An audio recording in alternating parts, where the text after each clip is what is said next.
Les decíamos que este primer trimestre en la migración irregular en México fue récord y en la semana también AMLO y Joe Biden, presidentes de México y de Estados Unidos, reafirmaron sus compromisos de combatir la migración irregular, crear condiciones distintas.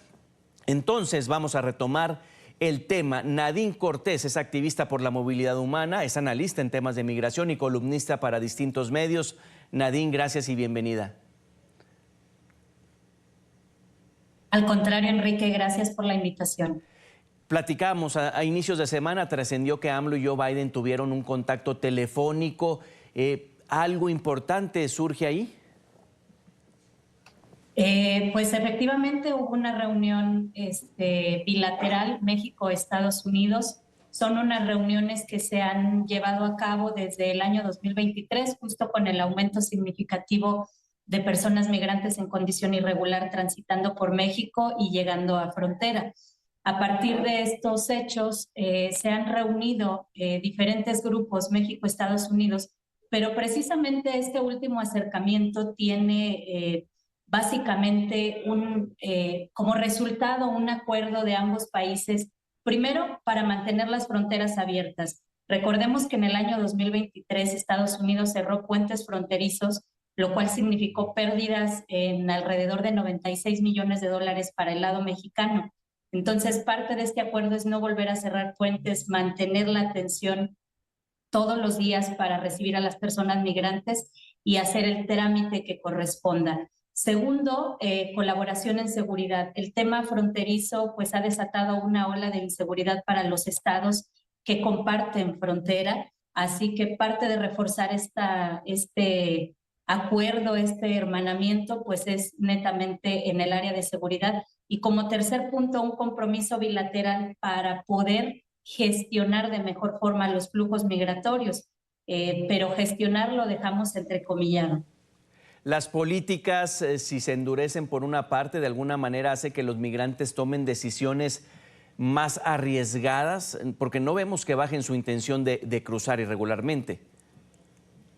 Absolutamente, Enrique. Cuando se sobreregula cualquier ámbito, cualquier tema, y en este caso el tema migratorio, efectivamente el resultado es que tenemos rutas más peligrosas, tenemos personas en situación de tránsito por el país con condiciones más hostiles, y definitivamente no es que se va a detener el flujo de personas migrantes, no lo ha hecho en los últimos años, al contrario, se va agudizando.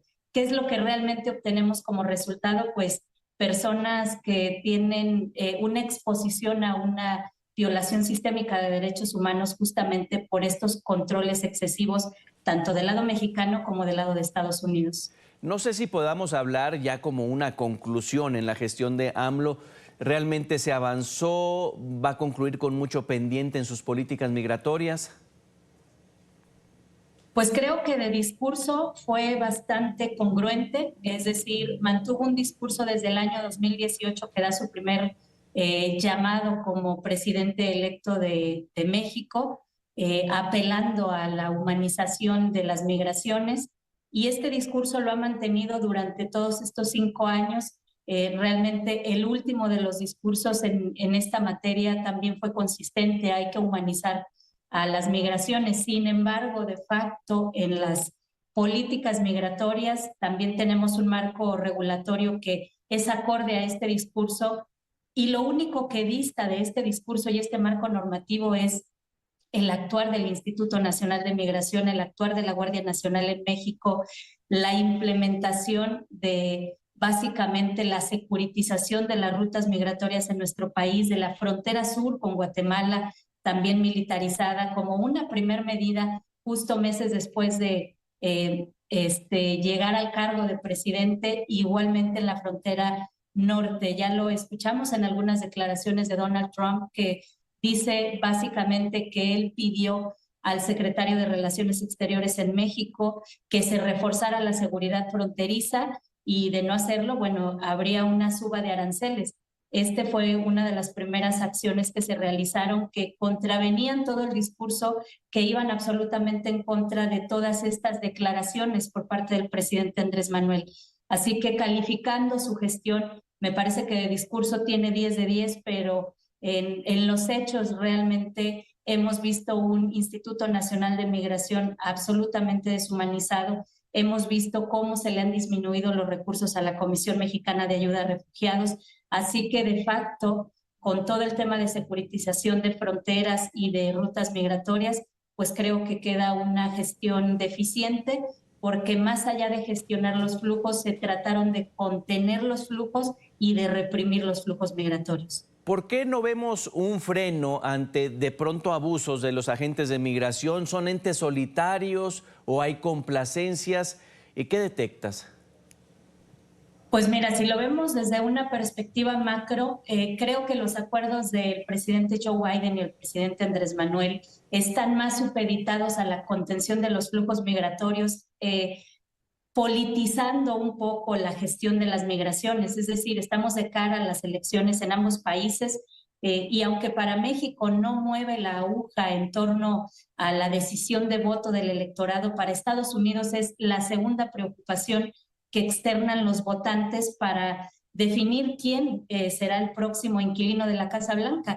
Y en este sentido, básicamente lo que está haciendo Joe Biden es pedirle a Andrés Manuel sea su instrumentista para evitar que colapse nuevamente la frontera México-Estados Unidos, porque ha tenido serias consecuencias a nivel político, sobre todo con el estado de Texas, con Greg Abbott, que ha decretado una invasión, y por el lado también de Arizona, y que bueno, este sentir se ha extendido. Lo vimos cuando se formó un grupo básicamente que iba a ir a defender la frontera México-Estados Unidos para evitar una invasión. Ese es el lado político, esa es la afección política que están viendo.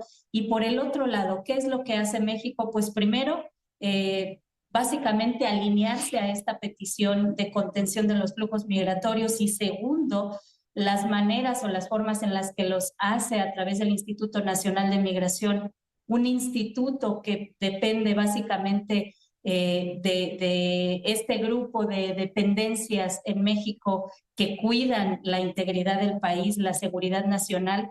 Pues al estar vinculados a seguridad nacional gozan de facultades discrecionales sumamente amplias, por lo cual su actuar se vuelve opaco. Lo vimos básicamente cuando el incendio en la estación migratoria en Ciudad Juárez, que justamente haciendo alusión a este comentario de el comisionado Garduño, pues no ha habido ningún resultado. Hay personas que están siendo procesadas, pero pues por el otro lado tenemos 41 personas migrantes calcinadas sin ningún tipo de justicia, y se está apelando a otorgarle recursos, residencias por razones humanitarias a las y los familiares de estas víctimas. Sin embargo, pues la justicia no ha cumplido realmente ni a las familias ni tampoco pues a la sociedad en general, ¿no? Porque donde hay una injusticia me parece que todas las personas están en riesgo. Hay una coyuntura que solo pasa cada 12 años, elecciones presidenciales en ambos países. Del lado de México, Sheinbaum y Xóchitl Gálvez, Claudia Sheinbaum, han tenido propuestas claras en el tema de migración, han hecho ver su proyecto. Efectivamente, el tema migratorio para México sigue siendo un problema de frontera más allá de gestión de las migraciones. Las candidatas a la presidencia de la República, el candidato, han externado de alguna forma alguna opinión en torno a las migraciones, lo que sería para ellos el gobierno en esta materia. Por el lado de Xóchitl Gálvez, básicamente apela a una frontera segura, a que se le aporte un valor a las personas migrantes porque robustecen la economía de las naciones. Sin embargo, no dice cómo, no da los instrumentos, no nos indica qué programas implementaría. El mismo caso por el lado de Claudia Sheinbaum, que básicamente lo que ella está diciendo es que parte de los recursos que se implementan al armamentismo, una parte sea destinada a la gestión de los flujos migratorios, pero combatiendo las causas subyacentes de la migración. Es decir, la migración es el resultado de otras situaciones en los países de origen de las personas migrantes. Hacia allá quiere ir Claudia Sheinbaum. Sin embargo, tampoco ha indicado de qué forma lo haría, si tenemos alguna buena praxis que podamos tener como evidencia de cómo manejar estos flujos migratorios, de cómo combatir las causas subyacentes. Y por el otro lado, el candidato Álvarez Maínez pues está apelando a cambiar a un modelo humanitario que hoy indica que no se tiene, sin embargo, pues tampoco nos está diciendo cómo lo haría. Cierto, por el lado del oficialismo, que van por las causas estructurales y que AMLO ha invertido en Centroamérica con algunos de sus programas como Jóvenes Construyendo el Futuro, Sembrando Vida. Esto seguiría con Sheinbaum.